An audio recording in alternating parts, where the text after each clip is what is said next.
Hello, welcome to Late Night Tea with Dr. G. Get comfortable, get cozy. Tonight, we are going to talk about the FAA and the NTSB. FAA stands for Federal Aviation Administration, and NTSB stands for National Transportation Safety Board. And I want to talk about their duties and responsibilities. Now, this is a aviation laws and regulations course, but most of the class focuses on the regulations, not law. This slide does talk a little bit about law because I do need you to know kind of the totem pole of who has power and who has to answer to who. So at the very top, we have we the people. And through the United States Constitution, which is the basic law of the land, it says that the people tell the federal government the powers and limitations it may exercise in our society. So we the people oversee the limitations, the privileges of the federal government. Below that, you have what's called the U.S. Code. The U.S. Code is where Congress tells the FAA administrator their powers, limitations, responsibilities, etc. So Congress tells the FAA. For example, we're going to talk more about this in a second, but with the Colgan Air accident of 2009, through a number of legislative changes, Congress actually required some changes with the FARs as well as some airline policies, and we'll talk about that. And then below that, we have what's called CFRs, which are Code of Federal Regulations, and that's the focus of this class. And this is where the FAA administrator tells aviation participants and safety inspectors their responsibilities. So basically all of us, pilots, dispatchers, controllers, our boss is the FAA. The FAA administrator currently is Steve Dixon. So we have FAR AIM, and we also have an FAR FC book. But well, there's more, but for this class, we use the FAR AIM and FAR FC. Through all of these, they're called Federal Aviation Regulations, but all of these fall under a Code of Federal Regulations, which are CFRs. So an example of how Congress has the authority to tell the FAA administration when to revise their policies or their regulations is the Colgan Air accident that I do want us to talk a little bit about. Colgan Air Flight 3407 happened February 12, 2009 in a DHC -8400. So here's a little summary from the NTSB website. So let's just kind of look through it. So it was a Colgan Air. It was on an instrument approach to Buffalo, New York, and it crashed into a residence in Clarence Center, New York, 5 nautical miles northeast of the airport. 2 pilots, so you had your captain, your first officer, you had 2 flight attendants, 45 passengers, all of those passed away, all of those fatalities, as well as when they crashed into a house, they killed someone on the ground as well. So we have 50 fatalities. So the airplane was destroyed by impact forces and post-crash fire. They were operating under Part 121, so this was a scheduled airline.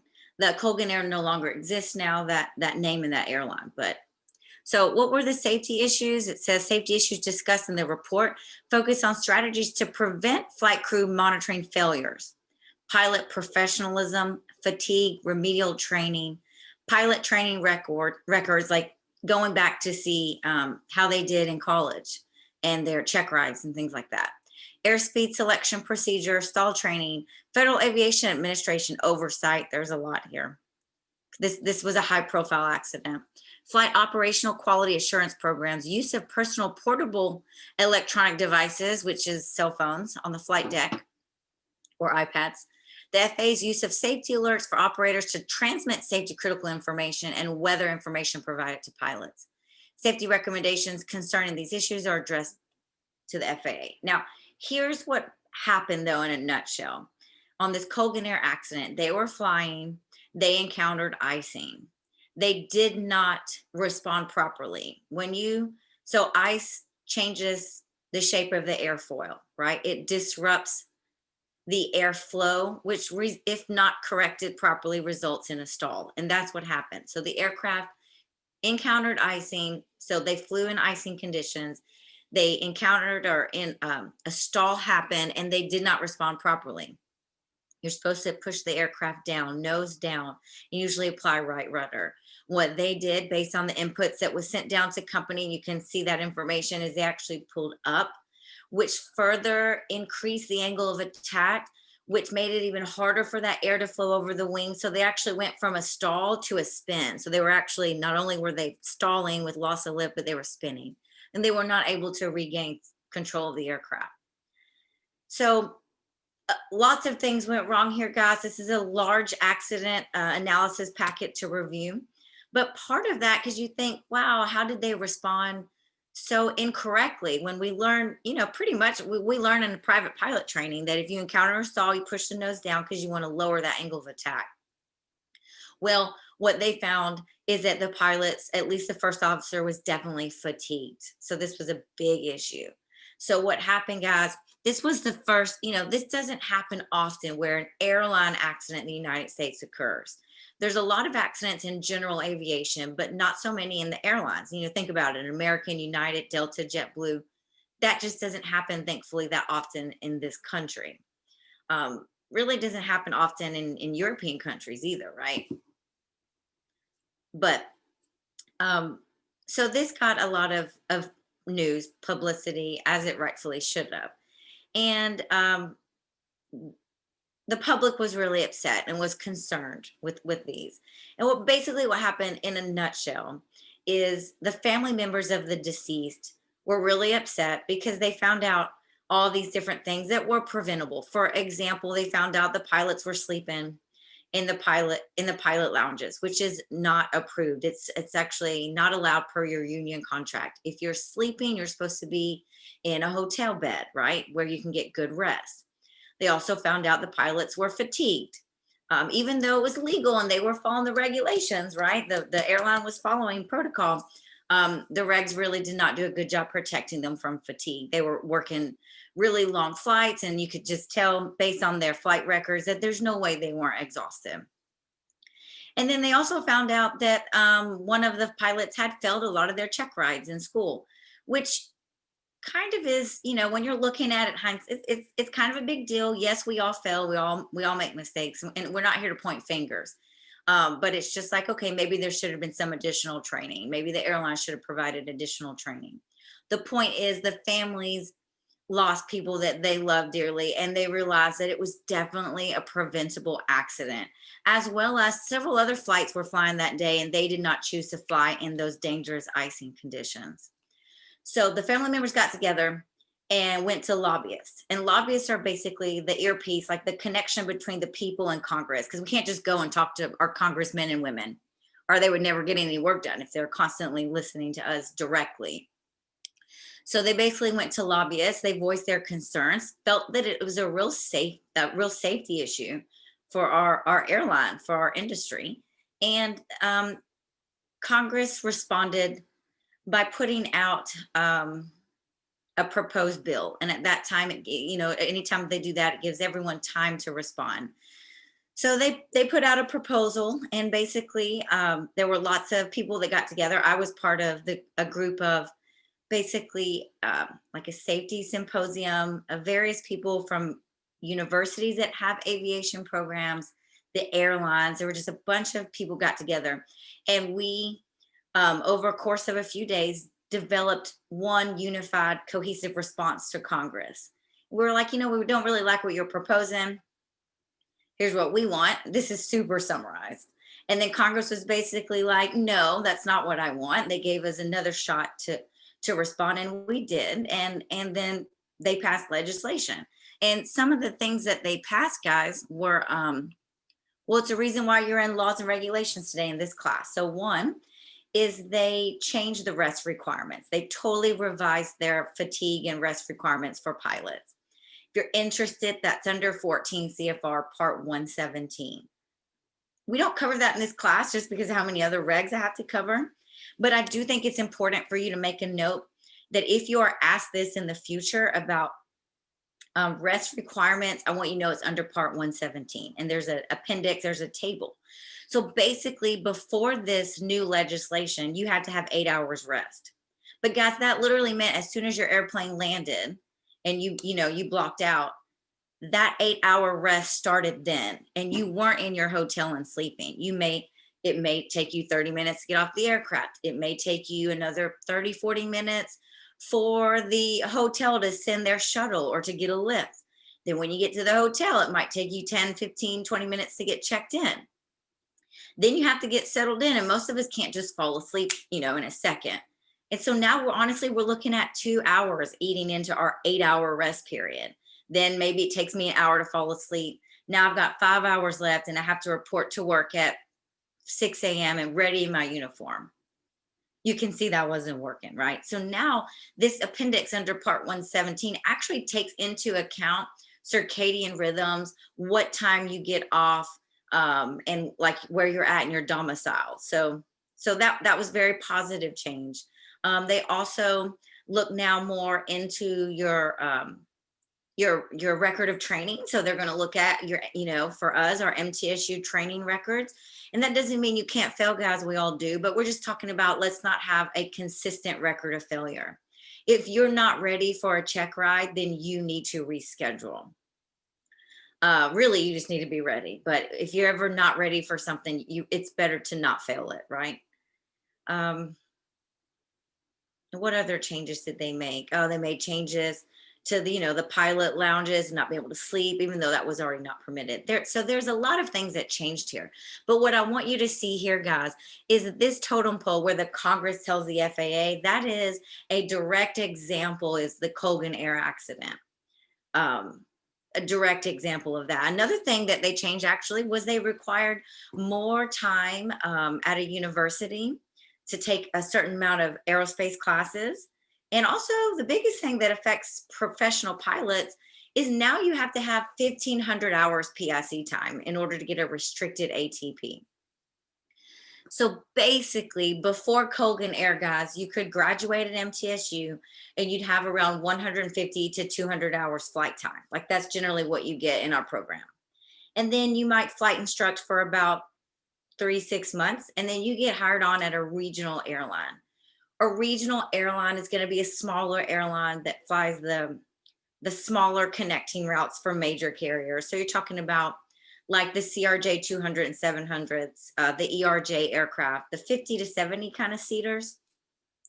Then you'd build up your time there, and then you get hired at a major like American, United, Southwest, and then you're set, right? Then you upgrade to captain, and then that's probably where you stay the rest of your career. Well, now, guys, you cannot do that. Congress passed that legislation saying that you had to have 1,500 hours PIC. Now, the compromise that we came to with Congress is if a person goes through an accredited program, which MTSU Aerospace is accredited through what we call ABI, Aviation Accreditation Board International. We go through accreditation cycle every few years and prove that, we're doing what we're supposed to be doing and that you are in fact learning. And because we're accredited school, because we have a level 5 FTD, which is a flight training device, which is our aircraft simulators at the Murfreesboro Airport, and because you're taking the required aerospace classes, they will give you a 500-hour credit toward that 1,500 hours. So let me explain that. Let me have a sip of tea.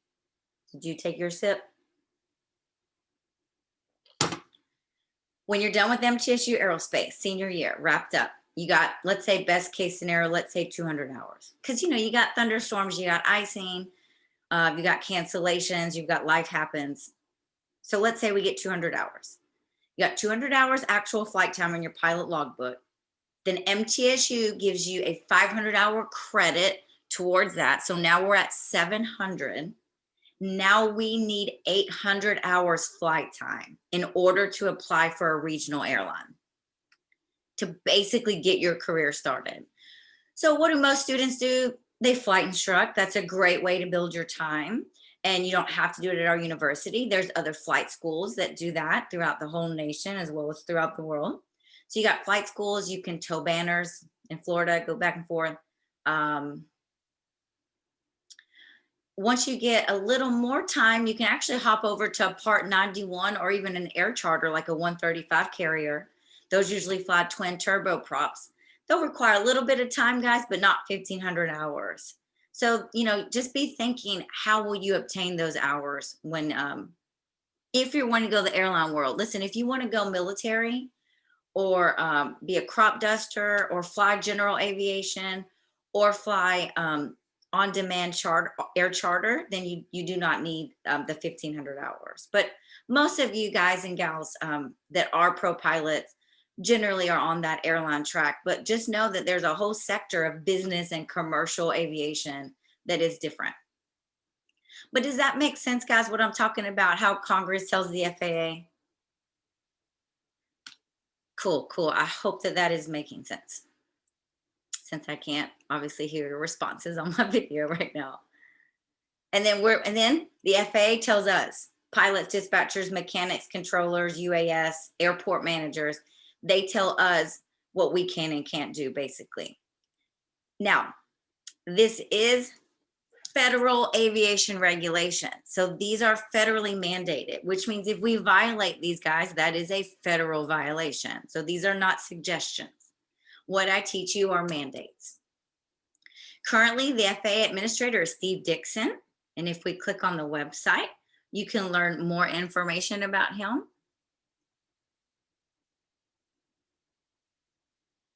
Let's click here. And it says he's retired from Delta. He was a VP of flight ops. He was also former military. Here, yep, F-15 fighter. So very qualified gentleman. Like I said, generally with each new United States president, there is a new FAA administrator.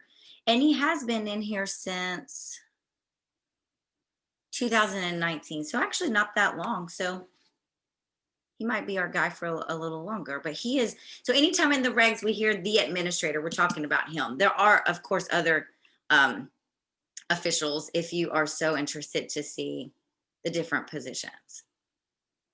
Staff offices, you can click on each one.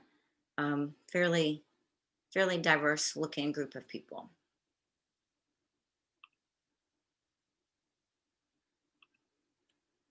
Okay, so let's talk about, since it's federal aviation regulations, let's talk about these federal sources of law. This is really the last part of law that I'll probably talk about all semester. Make myself a little smaller there. There you go. So we've got statutes. These are laws passed by Congress, signed by the president. These are found in the United States Code. In pink is what I teach you. These are called administrative regulations. These are rules issued by administrative agencies like the FAA, and they are found in the Code of Federal Regulations. I do want you guys to write that down. I want you to know what CFR stands for. There are 50 titles, and we only cover 2 titles in this class. We cover Title 14 and Title 49. Underneath those titles, though, there are a lot of regulations we cover, different chapters. For example, the first one we'll cover this semester is 49 CFR. So that's the title, Part 830. Then the next one we'll cover is 14 CFR, Part 1. So there's lots of regulations, but in aerospace, there's 2 titles. There's 50 titles in the whole library, the Congress library, though. Underneath that, we have court precedents, which this is court decisions interpreting the above 2 areas, statutes and regulations. These are found in what we call decision reports. And those can be as specific as someone asking interpretation of the word shall. You got to be careful what you ask for. When you ask for an actual interpretation from a statute or regulation, you are now bound by that. So there is no room for various interpretations. So I personally would not ever ask for a court mandated decision report or an interpretation. And then we have state federal sources where each state actually has its own constitution. One example of that, guys, is when we talk about the legalization of marijuana. Marijuana is illegal on the federal level, but the federal government, and I don't know a lot of details on this, but they have allowed each state to determine if they will legalize it. However, it is illegal on the federal level, which means it is not permitted under the federal aviation regulations.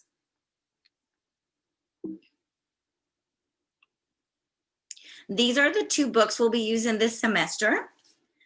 And this goes on to talk about the titles I told you about. So I want you to write this down. This is going to be a test question.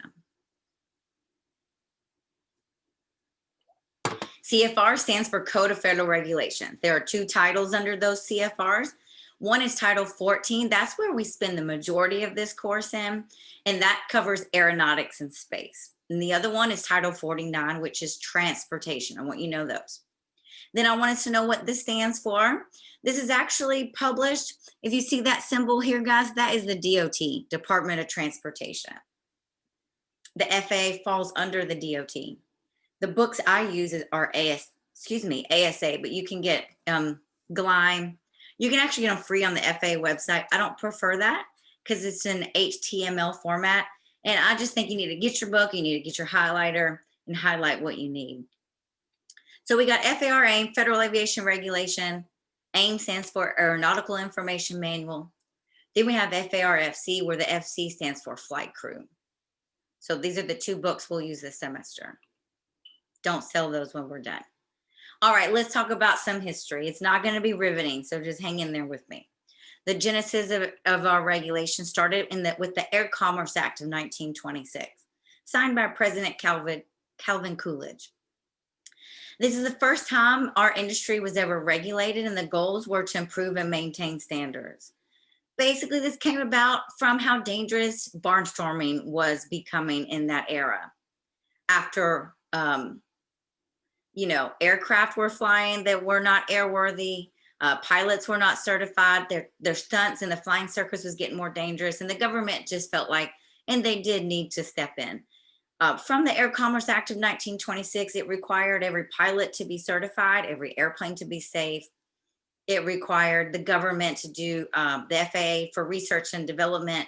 It required them to maintain the national airspace system for all the federal navigation airways like Jet Routes and Victor Airways. So this is the first time we were ever regulated. And then I want you to know, before they were called FARs, they were called CARs. So before there were federal aviation regulations in 1937, they developed the civil air regulations, which are still in effect today, guys, because we do have aircraft flying around that are older. So you might still see some aircraft that reference CARs. Civil Aeronautics Act of 1938. This was approved by the Senate, authorized by the President. So before they were called FARs, they were called CARs. And before the government agency was called the FAA, they were called the CAA. That's the main thing I want you to know from this. It was called the Civil Aeronautics Authority. And this is much different, 1938's version, than what we are today, because it says it gave the power to this agency to regulate airline fares. So they determine how much an airline would charge for their tickets, as well as where they would fly. They would assign the routes to the air carriers.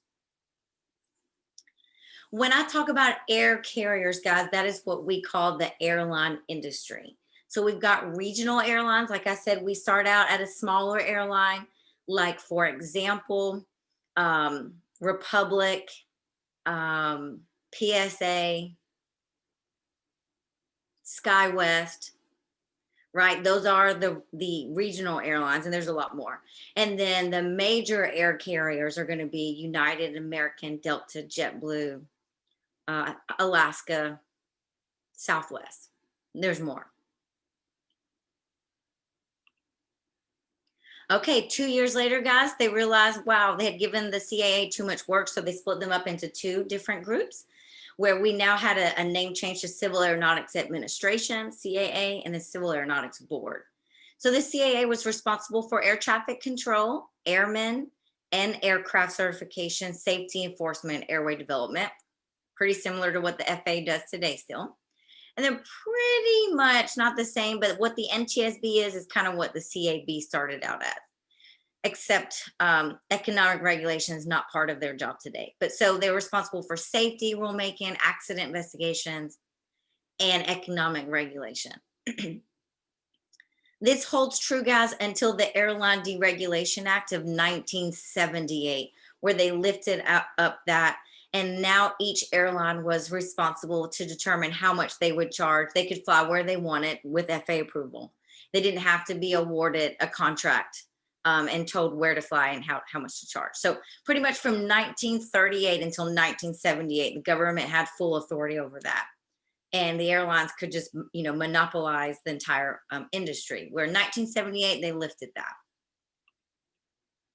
Okay, when was the FAA born? They were born in 1958 with the Federal Aviation Act.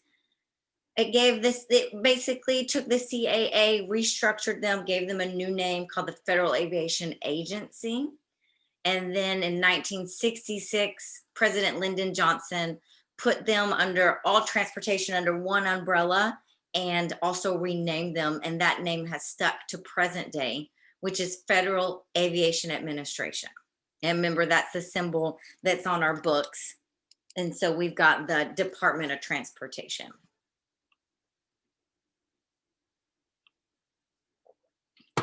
Okay, and then December 31st, 1964, says the FAA completed its codification of previous regulatory issuances into a single body, which now became known as the FARs. Okay, what's their mission?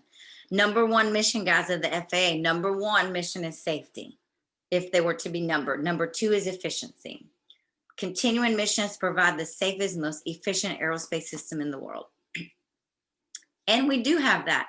And listen, we have a lot of regulations in place, lots of checks and balances, lots of people that have to renew or go through additional training and make sure they have a valid certification. They have medical certificates, right? We've got a lot of people following up, making sure that we're safe. The closest office to our university is the Nashville office. And I do want you to know, that's called a FSDO, Flight Standards District Office. Here's some of their responsibilities and their phone number. I would advise when you have a question, ask me, ask your chief flight instructor at the flight school, or one of your other pro-pilot faculty members, just because you don't want to ask a question that then opens you up to an investigation, right? Not that I want you to hide anything. I just want you to talk to us if you have a question, and maybe we can provide some appropriate guidance for you. But never, ever lie to the FAA. Never lie to the FAA. Never hide anything from the FAA. Those are big no-nos. It is always better to be upfront and honest, and they will work with you. But if they find that you hid something or lied, they will investigate every single area of your logbook and aviation life. And it just is an unnecessary and unpleasant experience. So you need to be honest. Always, always. Don't listen to your classmates or your friends that tell you, oh, don't tell them this or they won't find out. Trust me. The truth always comes out. So you need to be honest always in our industry. It's very important that you guys are ethical, moral individuals, okay? Let's fix this picture. What did I mess up here? Oops. Let's scoot this down. Oop. Okay. So before we close the chapter on the FAA, how do you feel about the FAA? What is their mission? Oh, okay, what do they do? I want you to explain what the FAA does. The FAA develops regulations and they enforce them. Those are the two big ones I want you to know. They develop and enforce federal aviation regulations. That's one area we talked about. A total separate area, guys, is the NTSB, National Transportation Safety Board. This began in 1967. They can have up to 5 board members. Right now, I believe we only have 4. It does take a while to appoint one and go through the whole process. They serve 5-year terms. This is an independent federal agency. And of course, their boss is Congress. It has to be independent, guys, because when they investigate, they have to also be able to look at the FAA and their regulations and say if they think there's areas that need improving. You can't do that if you work under the same boss, right? It would just be difficult. So what do? There's 2 big areas. I want you guys to write down 2 things. The NTSB NTSB investigates, and sometimes they issue safety recommendations. Write those two things down. Go ahead. Listen, they investigate every accident, any mode of transportation that occurs in the United States, but we focus on aviation in this course. But they investigate railroad, highway, marine, pipeline, intermodal, which means it took more than one means, and aviation. If there is an accident that happens in another country, for example, France, Saudi Arabia, overseas, a lot of times they do ask for an NTSB to come over and assist, but it is on a request basis, not a mandate. It's just to help out the international community. So if the resources are available, because they are experts, right, they will go over and help out other countries, but we don't have to. We only have to do the United States. Also, guys, in the United States, any military accidents have their own highly trained experts in their accident investigation branches that do that. And then sometimes if it's local and small enough, they will actually ask the FAA to investigate, or even local airport officials to do that. They will appoint an investigator. And then, for example, the Colgan Air accident, because that was so serious and so many, all fatalities. By the way, all souls on board were lost, including one on the ground. They'll issue safety recommendations on their website. And the whole point, listen, the whole point of the NTSB when they investigate an accident, it is not to point fingers. It is to determine what happened so we can learn from it, so we don't make the same mistakes again. We have been very reactive for decades, and they are trying to be proactive. The FAA is, instead of waiting until there's an accident, let's get ahead of this. And unfortunately, I don't think they've done a good job of it until just the last few years. And I think finally, legislations are trying to be passed and regulations before there's an accident. And this is just talking about how I wanted to make sure you realize the FAA and the NTSB, while they may work together on task, they are two different entities, completely independent. And it says no federal agency can perform such functions unless it's totally separate from any other agency. Now, here's the thing, guys. When the NTSB investigates an accident and they issue a safety recommendation, those recommendations are not mandated. It's a suggestion. And you think, well, why wouldn't they follow it? Well, a lot of times, guys, it's money. It costs a lot of money to comply. You might need new testing, new equipment, new training. In utopia, we would follow every NTSB recommendation. A lot of times they just can't. So what happens if they can't comply or won't, and they feel like this is pretty serious? Who should they go to require the FAA to make a change? Who did I say mandates to the FAA? That's right, Congress. That's exactly what happened with Colgan Air. So a recommendation isn't followed for what feels like a long time, and it's starting to feel like, you know what, this really needs to be complied with. Then they're going to go to lobbyists and Congress, and they're going to make it put it on the docket to get really looked at and see if it can be directed by Congress to the FAA. Some other responsibilities, guys, and you have the NTSB website, which is fantastic. They maintain a database of all aviation accidents that isn't from the very beginning, because remember we said NTSB started in 1967, so they don't have all those records, but it does go back quite a while. They also have some really interesting special studies on transportation safety issues that you can look up, that you might want to know what's the trend in general aviation for icing accidents, and they've probably already done like a 10-year study on it. And then they can also go to Court of Appeals for any airman, mechanic, Marine, whenever certificate action is taken by the FAA or Coast Guard, which hopefully we'll never have to have that. So let's go to their website and let's look around there. So this is the NTSB website. So that's okay that link isn't working. Let me see. Let's just do it together. Let's go to ntsb.gov. Click on that. So let's just play around with this for a minute. You've got your kind of top news releases here. which is about, none of them are ours. It looks like our industry. You've got tweets down here. I really like this. If you guys want to check out the Safety Compass blog. A few things I want us to look at here. News releases. You can actually watch their speeches, sometimes even live, and their testimonies anytime someone is testifying with the NTSB. But safety advocacy is really what I want you to look at. Well, safety studies, actually all these are great, but I want us to look at the most wanted list. Now look, any of these, if they're related to aviation, can be your research paper topic. So let's click on the 2019, or let's scroll down to 2019, 2020. Now, remember, these are just recommendations. So it's kind of like, you know how the FBI puts out their most wanted list for criminals? This is their top, like the wish list that they wish everyone would comply with. When you click on these, it'll let you know if aviation is in it. So we click on eliminate distractions and look, we are in it. So click here. And I really want you guys to go back and read this, spend some time on it. So the FAA basically calls our cell phones or iPads or tablets are called PEDs. They are personal electronic devices. Sometimes you might see it called portable electronic devices, same things. We all know that most of us spend too much time on our phone, right? We've got a situation and it's causing distractions. And I just want you to see how serious it is.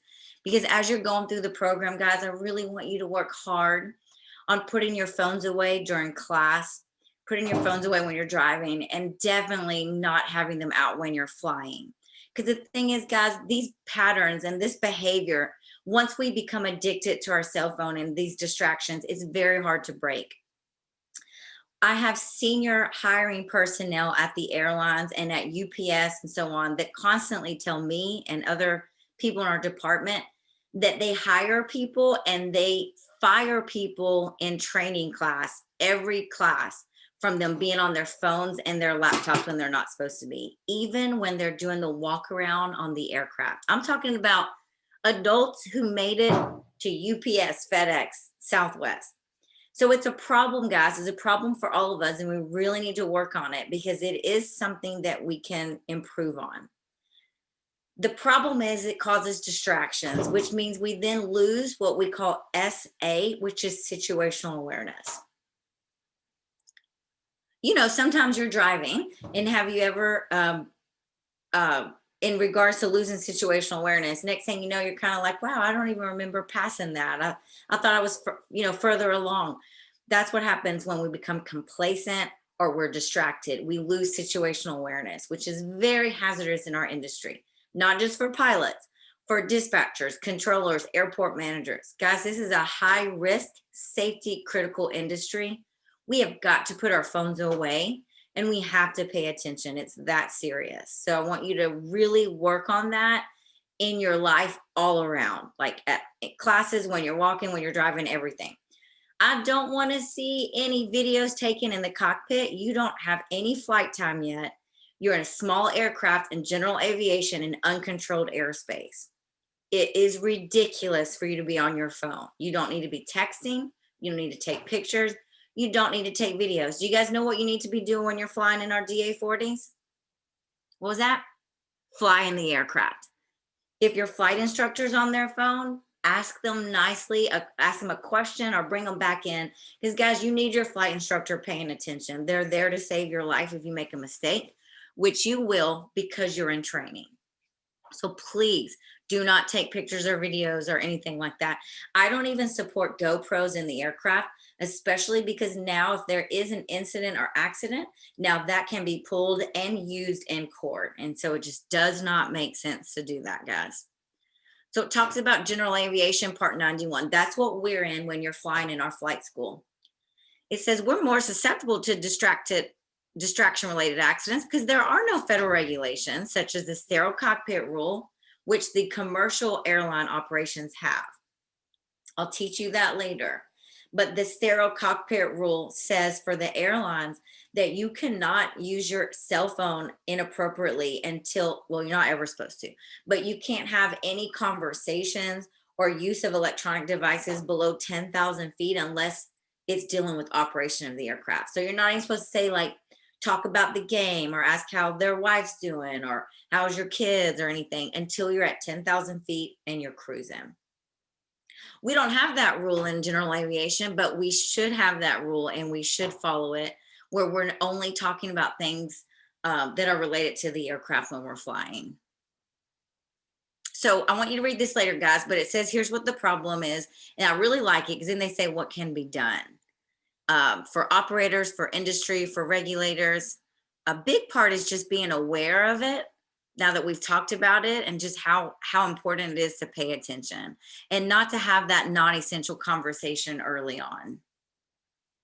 So I don't have it linked up on here right now, but a few years ago, the NTSB, I think this is is that the list? No. Oh, fact sheet. That's what I was going to click. A few years ago, guys, there were more than one accident that was cited. The probable cause was taking a selfie, and one was updating Facebook. And I'm talking about people died from that. And then also, it does happen in the airline industry. It not generally an accident, but incidences do occur. Missing, flying over the airport they're supposed to land. That happened several years ago when Northwest had just merged, got taken over by Delta. It also happened on this one you can see here. Here's a Piper. Failure to maintain clearance from power lines while returning to the airport, became distracted by non-critical flight instrumentation. 22 fatalities from general aviation and 135 crashes since 2008, in which distraction was the cause due to non-operational activities. All of these are preventable, guys. Don't ever think that it couldn't happen to you, because you know good and well that we've all looked at our phone when we shouldn't when we're driving. So I just want you to remember this. I want you to take it seriously, guys. I want you to hear me nagging you in your head when you're flying. When you're walking around the airport, guys, do not be texting. You need to make sure you don't walk into a moving aircraft, that you're paying attention. You have got to do that, guys. I need you to take that seriously. It's very important to me. If when you take a class with me and we're face to face, cell phones will be in your backpack, and I don't even want to see them on the desk. And it's because I want to help you reset that behavior and eliminate that distraction. So that's one on the NTSB most wanted list. I won't go through all of them that long, but that one's really, really important to me for you. And listen, it's not just a younger millennial thing. This is adults. These are 30s, 40s, 50-year-olds are addicted to their cell phones. We're still in this one, fatigue. We call that the F word. We're on that a lot, where they want that improved. And we've got the accidents here you can look at. This is actually kind of dear to my heart. I would like you guys to read this. Accident was an MTSU alumni as the first officer. Her name was Shanda Fanning. We actually have a scholarship in her name, a memorial. And that was an accident in 2013. Wow, it didn't feel like it was that long ago. Time flies. And her best friend is a close friend of mine, went through MTSU, guys. So MTSU, guys, the more you're here, the more you realize in aerospace that we are a family. And we stick together, and we want to take care of each other. So read that one and learn from that, please. But here we talk about fatigue. We talk about establishing duty times for maintenance personnel. There's no, mechanics can work as many hours. There's no regulation against it. And that's a big no-no. And while we're worried about that, guys, work shift changes, circadian rhythms, you know, aviation is a 24/7 operation, but there is a window where it doesn't matter if you're a night owl, we do not perform well. And some people are still working and flying during those times. So we just have to do the best we can to ensure that we're getting good sleep. Guys, you got to eat healthy. You got to take care of yourself. Got to drink water. You guys got to stop drinking those horrible energy drinks that are just poison. Okay. So you got to take care of yourself, really. It says we need 7 to 9 hours sleep each night. Some of us need more or less probably, but I would say you guys probably agree with that. Probably 8 hours feels pretty good. This has been on here a lot, guys, which can happen with weight gain. So generally goes away from what I've seen of my students, obstructive sleep apnea. Remember, it's the one, sometimes you got to wear those big masks, kind of looks like alien. I know they have smaller things now that don't look like that, but having that disrupts your sleep, so it causes fatigue. So that's been on there a lot. And they added insomnia and restless leg syndrome on there. They were realizing even though you might have slept 9 hours, you might not have slept well because of some of these kind of underlying medical issues, which can be generally solved after consulting a doctor and things like that. So don't hide that from anyone as well. So we're on that most wanted list. We're on this one because this is us, part 135. So you can click on those later, but improving the safety of that. Basically, they're wanting us to have dispatchers like we do for the airlines there. So we can have that joint responsibility, and we can have a dispatcher kind of say, hey, I don't think this is safe for this flight. So that's a good one. This is not us, this is trains. We were on here, let's see, in alcohol and drugs. Yep. So aviation is on there. And this was for increased marijuana use, I believe. Yeah. An increase from less than 10% in 1990 to 40% in 2011. I also thought there was another drug. Yeah. Oh, and over the counter. So if I remember this one right, it was sleep aids. Yep. Allergy, cold, and sleep aids. So guys, even though this is legal, look, there were a lot of fatal crashes with this in it, which is a sedative. So guys, even though something is legal that you take doesn't mean it's safe to take before you fly. You need to review the what we call the I'm safe checklist. So allergy meds, cold medications, what's that one that has a lot of, there's something I took one time that was it was like Dayquil or something. Those can make you feel really groggy and just weird, and it can affect your cognitive abilities. So you shouldn't be flying an aircraft, right? Things you probably haven't thought about before. So it doesn't have to be any legal drug or like something as obvious as not drinking and flying, which we'll talk more about that later, because it's not just drinking, it's the really hazardous effects of hangovers that you shouldn't be flying either. This is not us. But we do have something similar to this with airplanes that they're trying to mimic, which is called TCAS. I'll teach you that later. This is not us either. This was us. Let's see if we're still on it. Oh, we're good now. We've gotten better on the obstructive sleep apnea. This is us, strengthen occupant. This was occupant. This is from, it should say here.